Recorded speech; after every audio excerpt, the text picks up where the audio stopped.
अस्सलाम वालेकुम जी and welcome to the traders desk. ये रात को जो है मार्केट ओपन हुई थी, तो एक तो ट्रेड मैंने जो हमारे मेंबर हैं ग्रुप में उसमें मैंने करवाई थी उसी टाइम ही।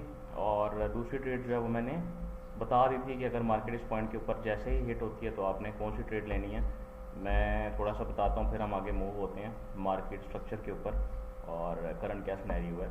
ये मार्केट थी जी, कल जब जैसे ही यहाँ से मार्केट ओपन हुई थी यहाँ से सेल करवाया था। उसकी रीज़न ये थी कि मार्केट जो है कंटिन्यूएशन के ऊपर, एक बेरिश ट्रेंड के ऊपर जो है वो मूव हो रही थी और ये इसकी ट्रेंड लाइन थी जो कि एग्जैक्टली इस पॉइंट के ऊपर। अच्छा, अब इसमें दो चीज़ें होती हैं कि अगर हम किसी भी पॉइंट के ऊपर जो है ट्रेड इंप्लीमेंट कर रहे हैं तो उसकी क्या रीज़न है, हम यहाँ से ट्रेड क्यों ले रहे हैं।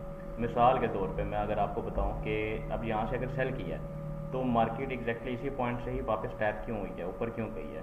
मतलब माइट भी पॉसिबल कि यहाँ से भी ये इसको ब्रेक करती, नीचे आ जाती, 3300 के लेवल को जाके हिट करती, लेकिन यहाँ से ही हमने बाई की ट्रेड क्यों इम्प्लीमेंट की है। तो सबसे पहली चीज़ अब देखनी होती है कि मार्केट का जो स्ट्रक्चर क्रिएट हो रहा है वो क्या हो रहा है और हमारे पास टेक्निकल्स जो हैं वो क्या आ रहे हैं। अगर आप ये देखें, ये एक बड़ी प्यारी ट्रेंड लाइन थी और जिसको मार्केट जो है वो फॉलो कर रही थी, ठीक है। ये हमारे पास एग्जैक्ट ट्रेंड लाइन है। अब आप ये देखें कि यहाँ पे कंफर्मेशन जो है, एक तो ये सपोर्ट पड़ी हुई है, ठीक है, 3322 3320 के ऊपर। दूसरा ये ट्रेंड लाइन इस जगह पे आके जो है वो मार्केट यहाँ पे ट्रेंड लाइन को टैप करती है इस जगह पे आके। अब जब इस सपोर्ट को मार्केट ने यहाँ से ब्रेक किया है, ठीक है, ब्रेक ऑफ स्ट्रक्चर तो ये हो गया हमारे पास। अच्छा, ये नेक्स्ट वीडियो में मैं आपको डिटेल से बताऊंगा क्या होता है ब्रेक ऑफ स्ट्रक्चर, फैक्टर किस तरह से इसको हम देखते हैं, एनालाइज करते हैं सारी चीज़ें। पहले ट्रेड का थोड़ा समझ लेते हैं और हर सेशन में, हर वीडियो में जो है वो प्रॉपर तरीके से एक एक चीज़ आपको मैं बताऊंगा किस तरह से वीडियो जो है वो मिसाल के तौर पे ट्रेड हम किस तरह से इम्प्लीमेंट करते हैं, ट्रेड क्यों लेते हैं, उसका क्या रीज़न है। और क्योंकि मार्केट है, मार्केट किसी भी जगह पे जो है वो स्ट्रक्चर को ब्रेक करती है, कितना मूव होना है कितना नहीं होना है, इस चीज़ को जो है वो एनालाइज करना ज़रा मुश्किल होता है। तो ये चीज़ें हम देखेंगे कि हमने ट्रेड्स क्यों लेनी है, किस पॉइंट पे लेनी है, क्या टेक्निकल्स हमारे पास आ रहे हैं, सॉलिड रीजंस क्या हैं हमारे पास। अच्छा, मैंने आपको बताया कि एक बड़ी स्ट्रॉन्ग ट्रेंड लाइन यहाँ पे थी जो मार्केट इसको बार बार टैप कर रही थी। M15 का ये टाइम फ्रेम है, ठीक है। यहाँ पे हमारे पास ये सपोर्ट आ रही है और यहाँ पे एग्जैक्टली मार्केट ने इस पॉइंट को आगे टैप किया। तो जैसे ही मार्केट ओपन हुई, ट्रेंड हमारे पास बेरिश था, ठीक है, बेरिश ट्रेंड में मार्केट मूव हो रही थी तो हमने ट्रेड यहाँ से साइड की ही लेनी थी।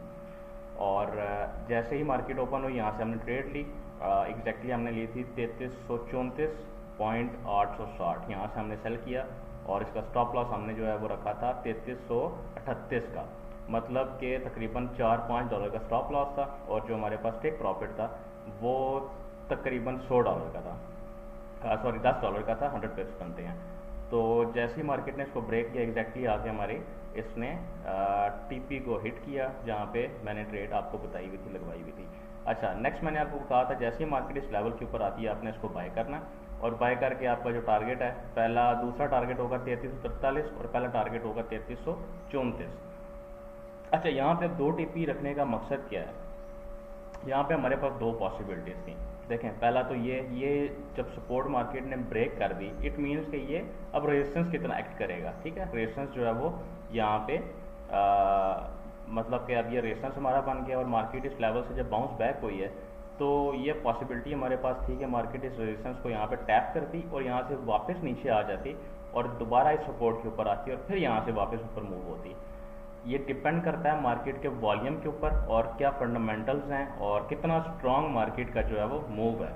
अच्छा, अब ये कंफर्म कैसे हुआ कि मार्केट ने इस रेजिस्टेंस के ऊपर सस्टेन नहीं किया, इसको ब्रेक कर दिया है और यहाँ से मार्केट रिजेक्ट नहीं हुई। ये देखें, ये जो कैंडल की क्लोजिंग है, मैं चार्ट को थोड़ा सा अगर बड़ा करूँ मज़ीद ताकि आपको आसानी हो जाए,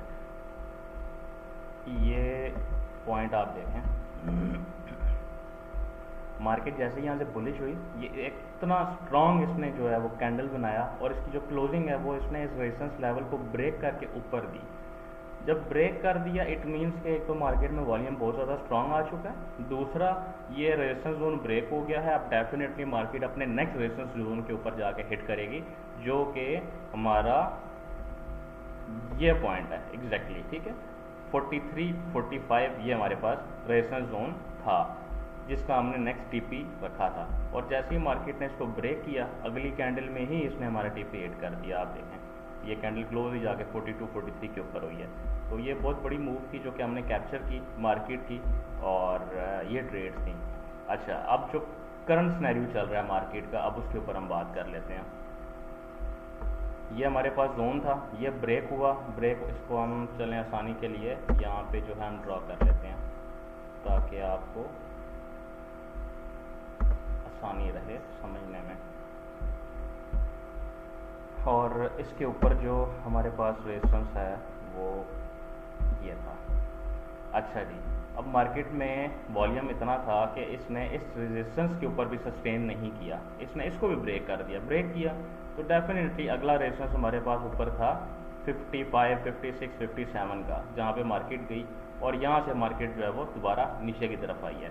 अब हमारे पास दो पॉसिबिलिटीज़ है यहाँ पे। मिसाल के तौर पे अगर अभी आपने ट्रेड लेनी है, ये हमारे पास सपोर्ट है, यहाँ पे मार्केट टैप होती है, यहाँ से आप ट्रेड लेंगे, इसका स्टॉप लॉस नीचे रहेगा 38, 39 के ऊपर और हमारा जो टीपी है वो रहेगा 57, 58 का, ठीक है। अगर तो सेल साइड का वॉल्यूम ज़्यादा आ जाता है और ये लेवल ब्रेक हो जाता है तो फिर मार्केट यहाँ से नीचे फॉल करेगी 33, 34, 40, 44, ये जोन है हमारे पास। और अगर सेफ साइड के ऊपर बिल्कुल रह के आपने ट्रेड करनी है तो जो एक बेस्ट लेवल है इसका वो हमारे पास 34, 35 का जो है वो रहेगा। अच्छा 44, 45 जो है वो ये हमारे पास अभी सपोर्ट जोन है, ये ब्रेक होता है तो ये रेजिस्टेंस बन जाएगा और इस रेंज के अंदर मार्केट मूव होगी। और मिसाल के तौर पे अगर ये 58 का लेवल ब्रेक हो जाता है ऊपर का और यहाँ से मार्केट मज़ीद ऊपर जाती है तो फिर हमारे पास जो पॉसिबिलिटीज़ हैं हम उसके ऊपर बात कर लेते हैं। फिर नेक्स्ट हमारे पास जो लेवल है जहाँ पे मार्केट जा सकती है वो है 72 का। अगर तो ये लेवल मार्केट इसको तोड़ देती है, ये ब्रेक हो जाता है और यहाँ से मार्केट बुलिश होना शुरू हो जाती है तो फिर 58, 59 से मार्केट का मूव होगा ऊपर 70, 71 का। बाकी जो है अच्छा एक तो जो ट्रम्प और प्यूटन की मुलाकात है उसका रिएक्शन हो सकता है, ठीक है। फंडामेंटल सारी बात चलते हैं, दो बड़ी सुपर पावर्स हैं, उन्होंने मुलाकात की और डेफिनेटली ये चीज़ें बड़ी इम्पेक्ट करती हैं मार्केट के ऊपर। और बाकी जो स्ट्रक्चर है वो ओवरऑल जो है वैसे बेरिश चल रहा था और लेकिन करंटली अगर हम देखें तो यहाँ पे आपको H1 के ऊपर ये विक्स नज़र आ रही हैं और दोनों बोथ साइड्स पे, नीचे वाली साइड पे भी ऊपर वाली साइड पे भी। इसका मतलब है कि अभी मार्केट अनडिसीजनल जो है वो मूव हो रही है कि जैसे ही इनमें से कोई भी लेवल ब्रेक होगा तो एक क्लियर पोजीशन हमारे पास आ जाएगी। ब्रेक होने का मतलब है कि कैंडल ये रिजेक्शन ना दे, विक्स ना बनाए, प्रॉपर जो है वो अपनी कैंडल की क्लोजिंग दे, या तो इस जोन से नीचे, यहाँ से नीचे, या फिर इस पॉइंट से ऊपर, तो फिर हमारे पास ट्रेड आएगी। तो ये था हमारा पहला आज का लाइव ट्रेडिंग रूम वीडियो था, सॉरी ये आज की हमारी वीडियो थी। और इंशाल्लाह डेली बेस के ऊपर लाइव स्ट्रीम होगी, लाइव स्ट्रीम के ऊपर आपको लाइव ट्रेड भी करवाई जाएगी इंशाल्लाह। पूरी कोशिश है कि डेली आपको लाइव स्ट्रीम करवाई जाए। अपना ख्याल रखिएगा, मिलेंगे इंशाल्लाह नेक्स्ट वीडियो।